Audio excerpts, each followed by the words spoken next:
Saudara-saudara, mari kita membuka kitab 1 Korintus pasal 13. 1 Korintus 13 ayat 1 sampai dengan 13. 1 Korintus 13 ayat 1 sampai dengan 13.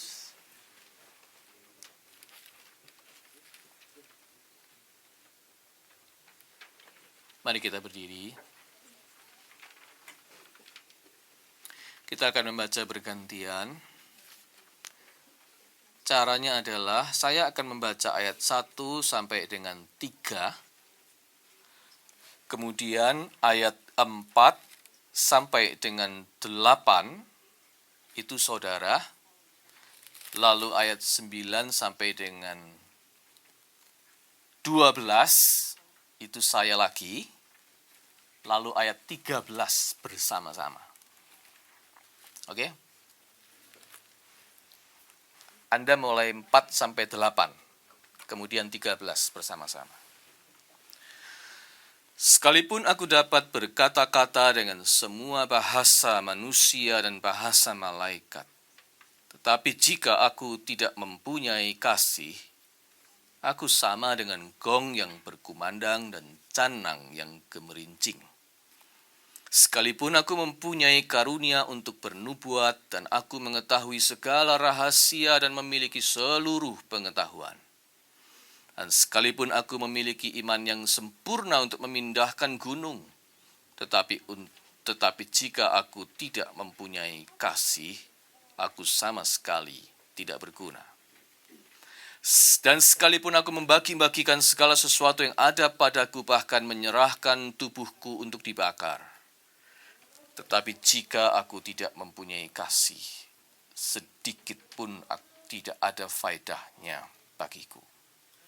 Kasih itu sabar, kasih itu murah hati, ia tidak cemburu, ia tidak membanggakan diri dan tidak sombong, ia tidak melakukan yang tidak sopan dan tidak mencari keuntungan diri sendiri, ia tidak memarah dan tidak menyimpan kesalahan orang lain, ia tidak berseteru karena ketidakadilan, tapi karena kebenaran, ia menutupi segala sesuatu, percaya segala sesuatu, mengharapkan segala sesuatu, sabar menanggung segala sesuatu.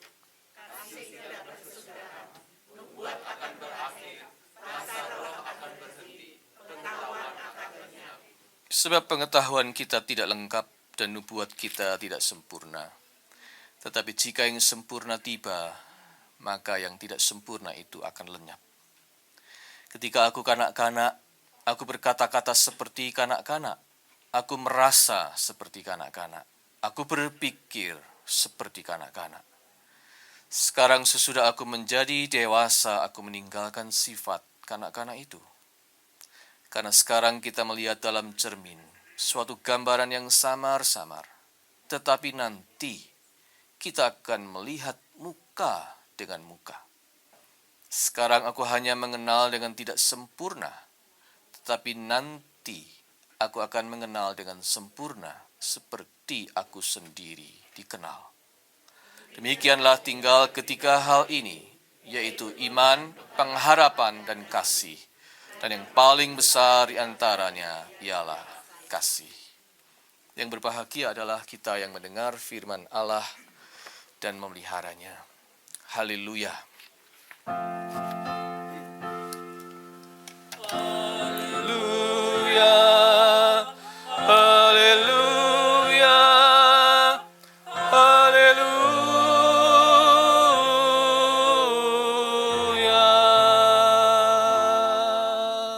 Silakan duduk kembali.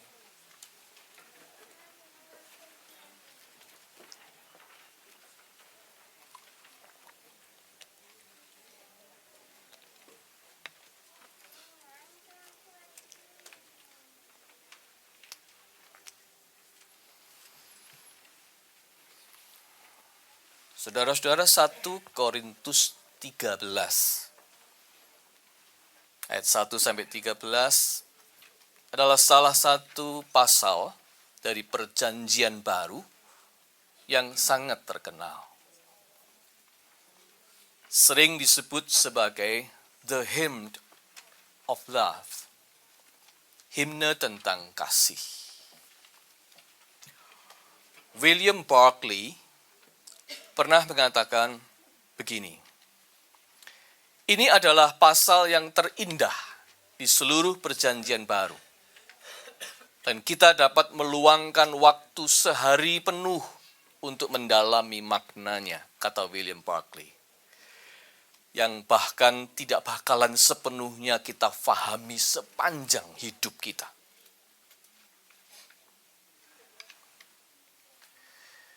Di dalam pasal ini, Rasul Paulus menempatkan kasih sebagai the greatest one, yang terbesar dari semua hal termulia di dunia ini, yang akan tetap ada sampai di kekekalan nanti. The greatest and the most everlasting one. Itulah kasih.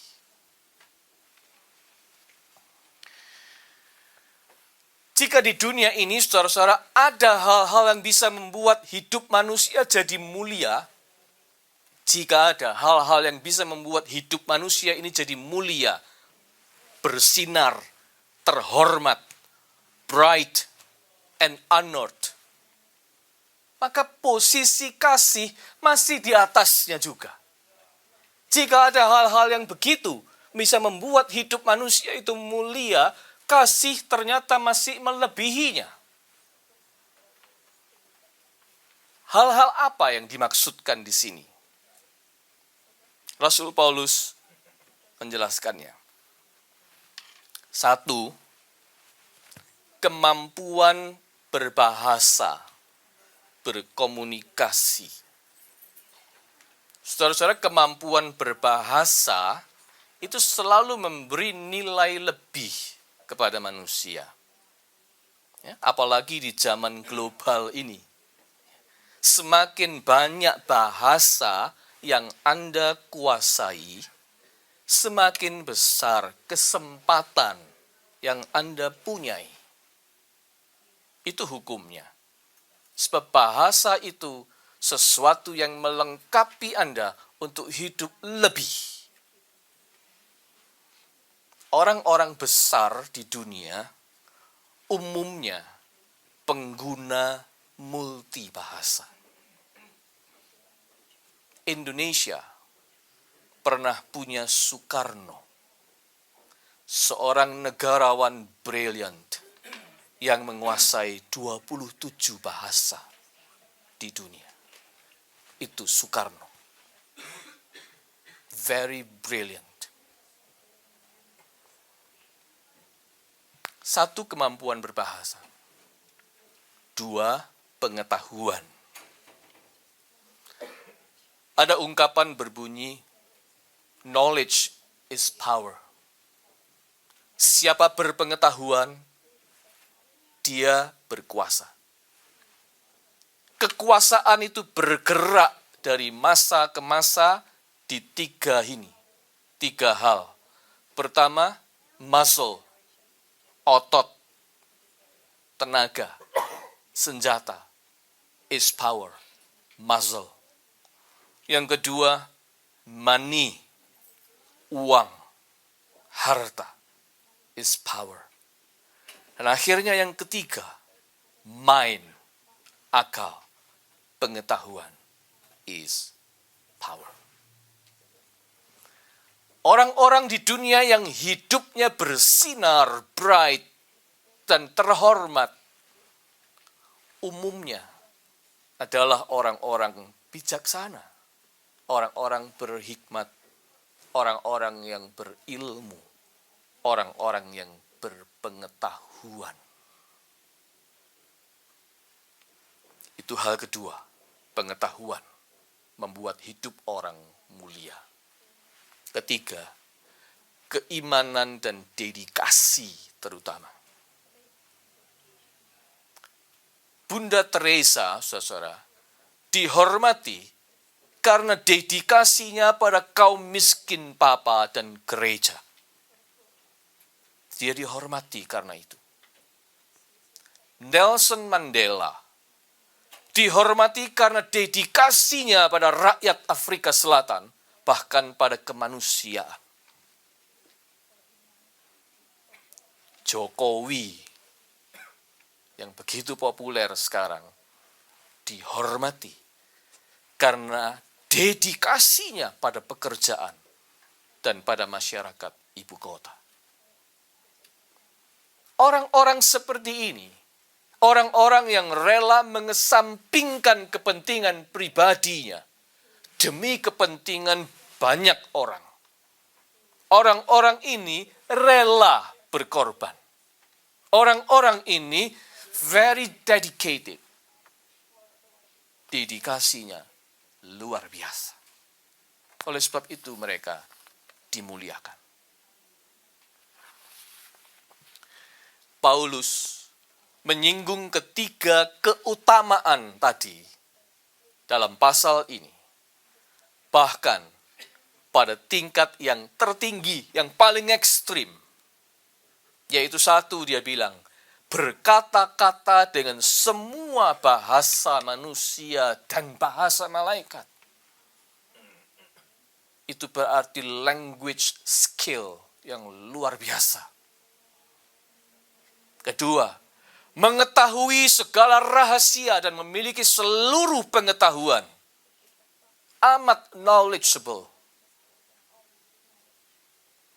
Dan yang ketiga, memiliki iman yang sempurna untuk memindahkan gunung, bahkan menyerahkan tubuh untuk dibakar. Doing sacrificial dedication.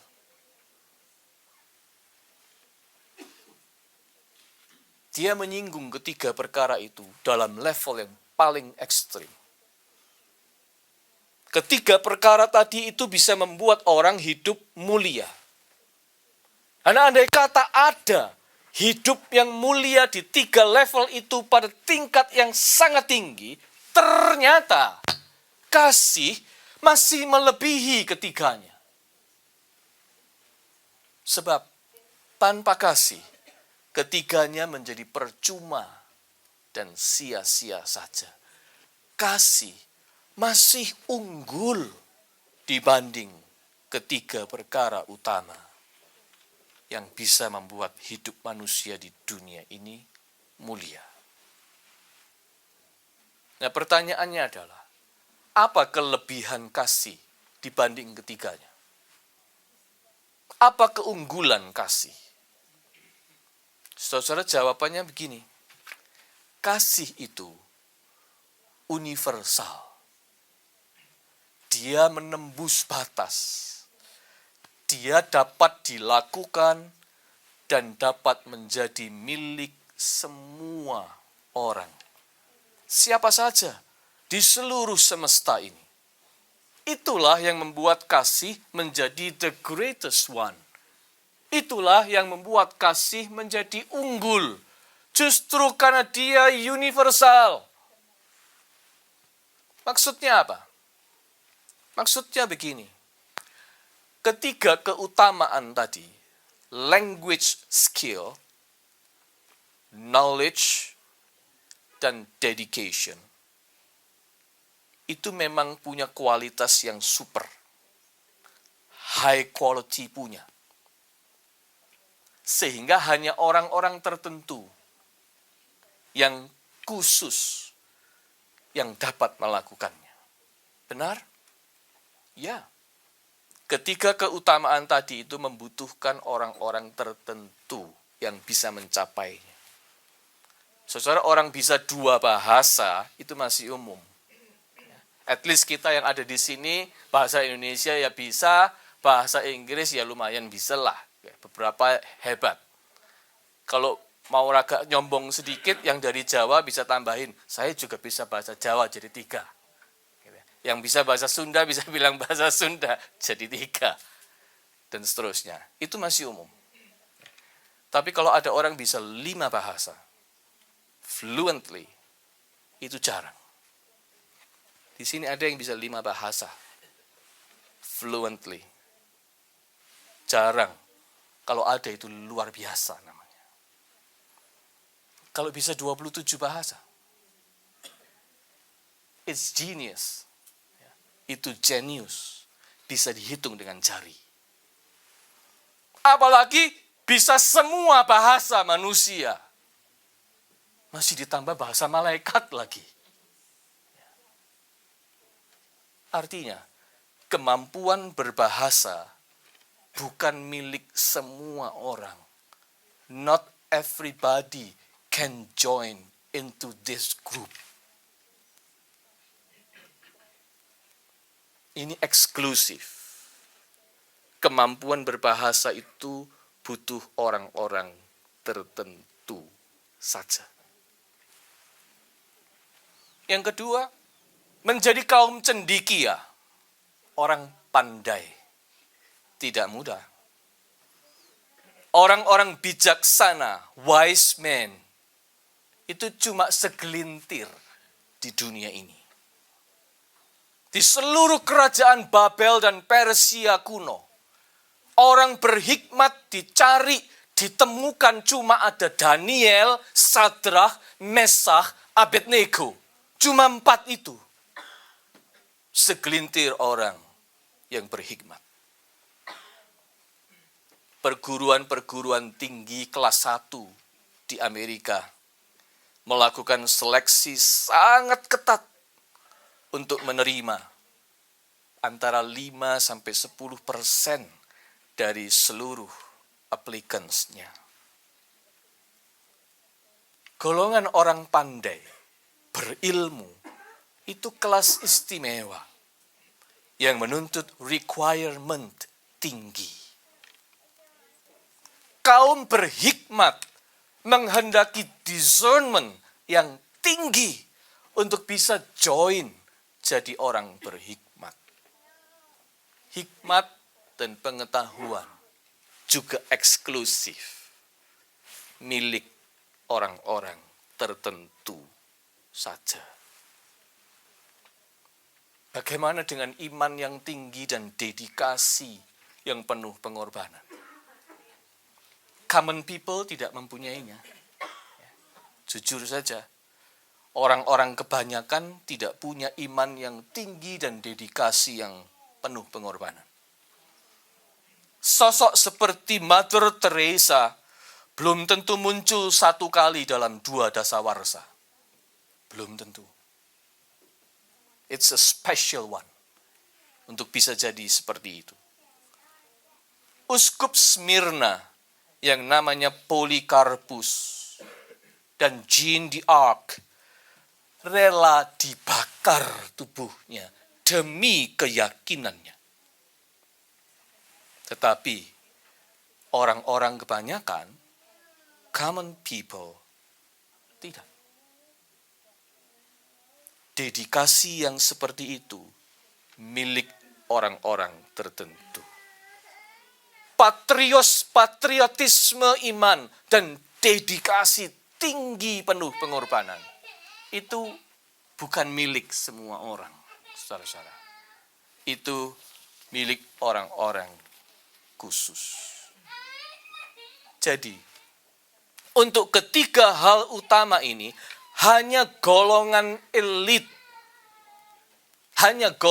elit yang dikaruniai khusus yang mampu melakukannya. Nah, disinilah bedanya kasih. Kasih itu tidak begitu. Kasih itu bukan perkara istimewa yang eksklusif. Kasih itu bukan miliknya kaum elit yang hidupnya mulia di dunia ini. Bukan. Kasih itu justru universal. Dia menjangkau dan terjangkau oleh semua orang. Kasih itu dapat menjadi milik semua orang. Kasih itu dapat dilakukan oleh semua orang.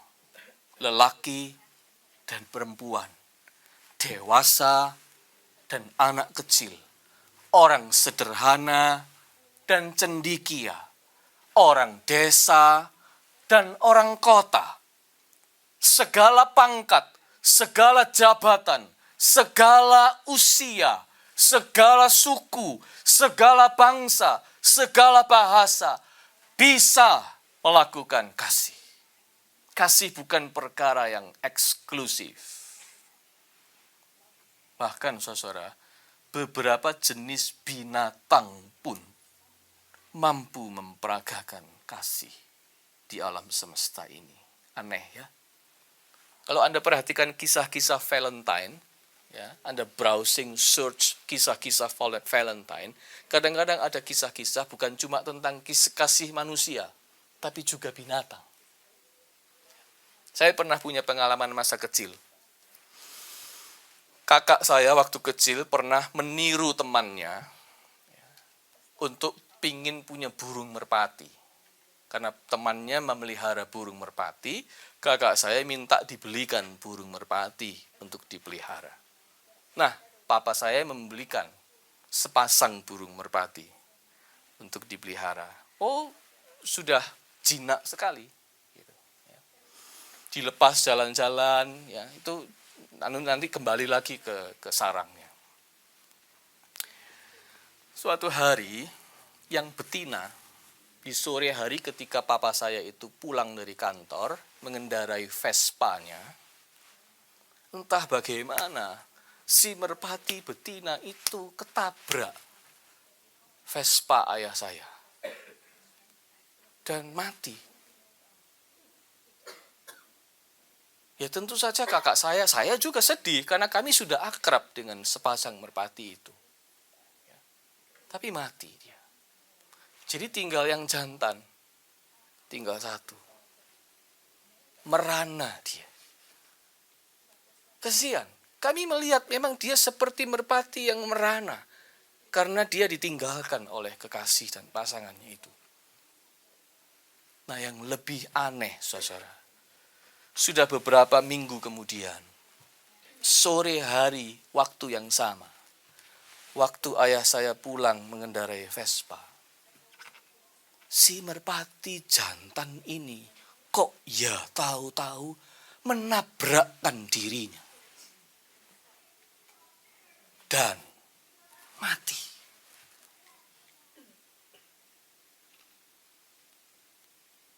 Tragis kalau dipikir, dramatis kalau dipikir. Tapi itu kisah nyata. Saat itu kami tahu, sepasang merpati itu tahu arti setia. Setia sampai mati. Aneh itu. Ya. Merpati pun tahu arti kasih ternyata. Kasih itu bahasa paling universal, bahasa paling sederhana yang dianugerahkan Tuhan kepada semesta alam, kepada kita manusia juga terutama. Dan kasih ini akan bertahan sampai di keabadian. Ayat 13. Sebab di surga kekal sana, semua orang sama. Semua orang hidup mulia. Tidak ada golongan elit. Semua orang dilimpahi dengan kasih yang sama. Semua orang berjumpa muka dengan muka dengan sumber kasih, yaitu Tuhan sendiri.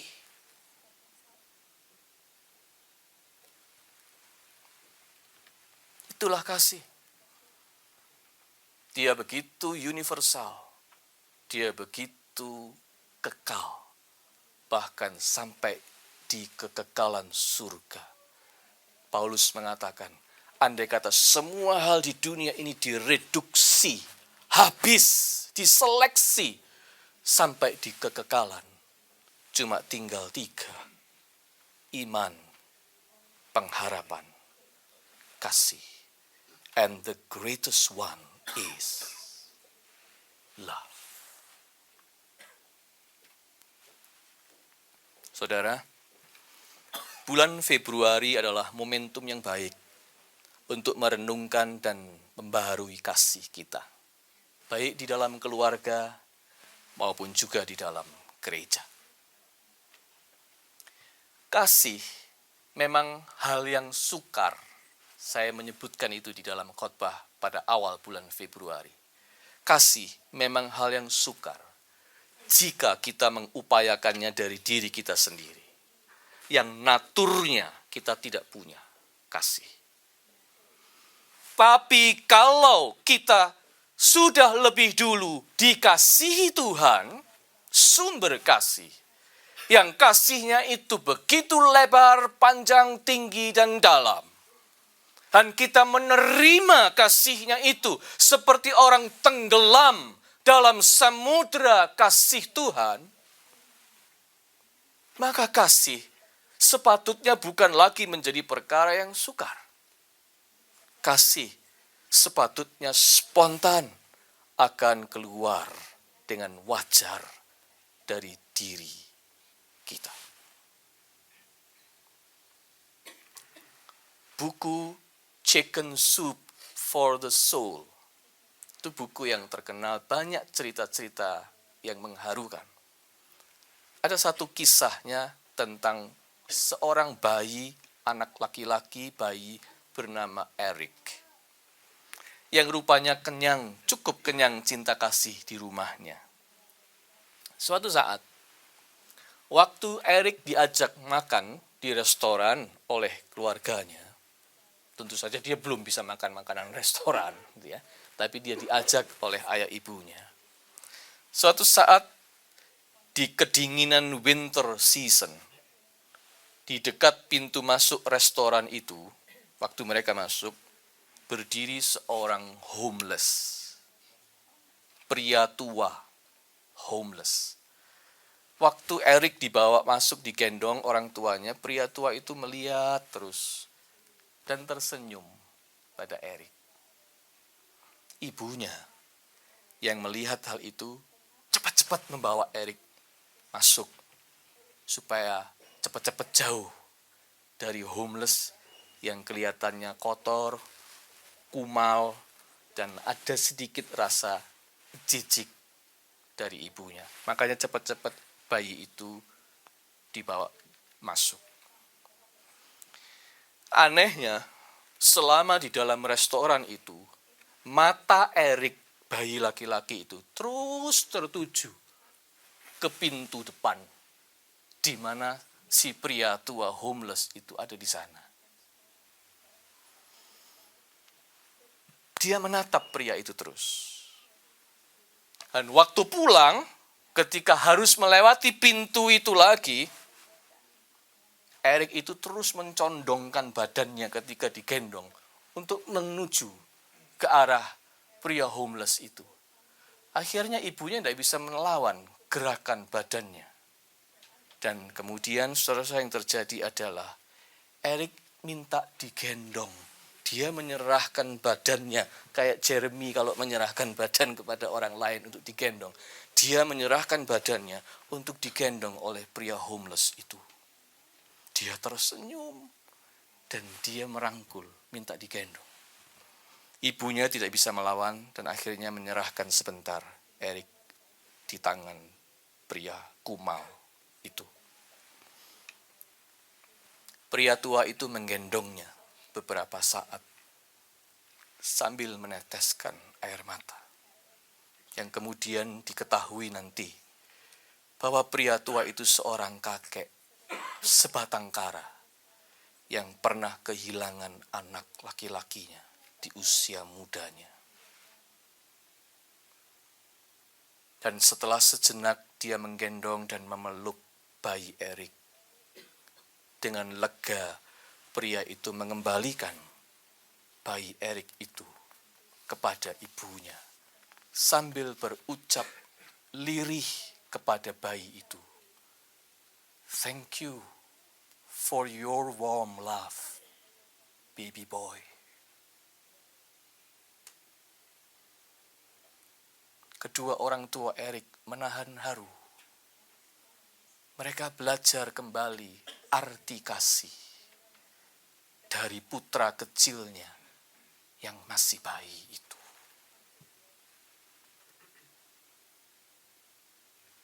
Saudara, sepasang merpati tahu mengasihi.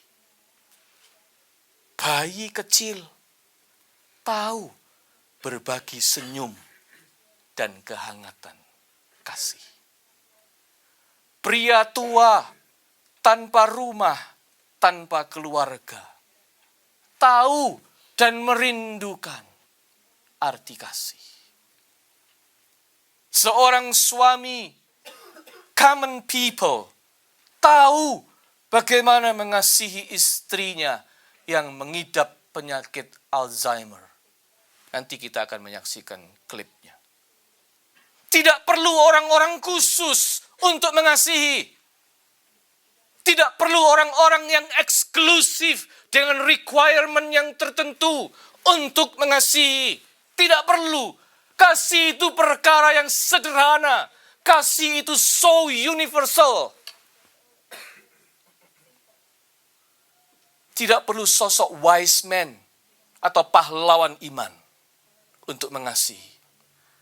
Anda, dan saya bisa menjadi pahlawan di rumah kita sendiri, di dalam gereja kita sendiri, di dalam mengasihi.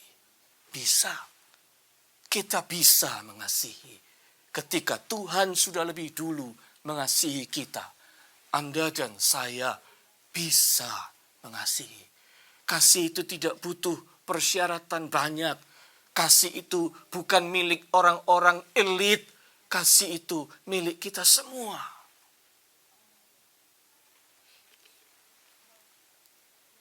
Melalui apa kita mengasihi? Melalui kata-kata peneguhan. Words of affirmation. Yang dinantikan terucap dari bibir kita. Ketika Anda mengatakan terima kasih dengan tulus. Ketika Anda mengatakan pujian dengan tulus. Ketika Anda menghargai apa yang dilakukan oleh orang yang mengasihi dan dikasihi Anda. Saat itulah kasih akan menyebar seperti bunga yang harum baunya. Melalui perhatian, melalui waktu yang kita berikan, quality of time, yang dirindukan untuk kita sediakan ketika kita menyediakan. Ketika kita menyediakan diri sejenak untuk mendengar dengan baik apa yang dia katakan kepada saya. Ketika kita menyediakan waktu untuk duduk bersama dan berbicara dari hati ke hati. Itu kasih sedang diperagakan. Melalui hadiah-hadiah kecil, surprise gifts yang sungguh berharga, yang sangat menolong, yang sangat menghibur ketika itu dibagikan. Melalui tindakan-tindakan yang bersifat pelayanan, acts of service, yang sangat menolong, yang sangat melegakan hati ketika itu dibutuhkan. Mungkin sekedar membantu mengangkatkan barang, mungkin sekedar membantu mencucikan sesuatu, mungkin sekedar membantu mengambilkan barang yang jatuh di bawah, atau apapun juga tindakan-tindakan pelayanan, saling melayani. Itu adalah kasih. Juga melalui ekspresi physical touches yang menyentuh, yang membangkitkan semangat dan kekuatan. Entah itu salaman yang kokoh, penuh perhatian. Entah itu ungkapan kasih yang sederhana, saudara-saudara, melalui tepukan di bahu. Thank you, you are doing good job for me. Melalui pelukan hangat, melalui ciuman kasih. Dan ungkapan-ungkapan kasih sederhana itu, saudara, bisa dilakukan tanpa membutuhkan aksi pengorbanan yang patriotik. Tidak perlu. Hanya diperlukan sedikit kemauan, sedikit keberanian, tindakan nyata. Cuma diperlukan satu yang besar. Kasih yang besar. Oleh sebab itu Bunda Teresa berkata, kita tidak perlu menjadi orang-orang dengan melakukan perbuatan-perbuatan besar di dunia ini. Yang diperlukan adalah orang-orang sederhana yang melakukan perkara-perkara kecil dengan kasih yang besar. Kasih itu sederhana. Dari, oleh, dan untuk kita semua. Kasih itu bahasa universal. Bahasa semua. Semua yang punya hati. Kasih itu punya banyak cara untuk diekspresikan. Kaya sekali. Asal dinyatakan dari hati. Lurus keluar dari sini. Semua akan mengerti. Bahkan seluruh dunia dapat memahami. Love in any language, straight from the heart, pulls us all together, never apart. And once we learn to speak it, all the world will hear. Love in any language, fluently spoken here. Mari kita belajar bahasa yang satu ini. Anda tidak bisa bahasa yang lain, fine. Tapi mari kita belajar bahasa yang satu ini. Bahasa kasih. Sebab kelak di surga, Anda tidak ditanya, apakah Anda bisa bahasa Rusia? Apakah Anda bisa bahasa Argentina? Spanish? Jawa? Tidak. Di surga hanya ada satu bahasa yang diperlukan. Yang kita memang harus fluently spoken. Namanya adalah bahasa kasih. Amin.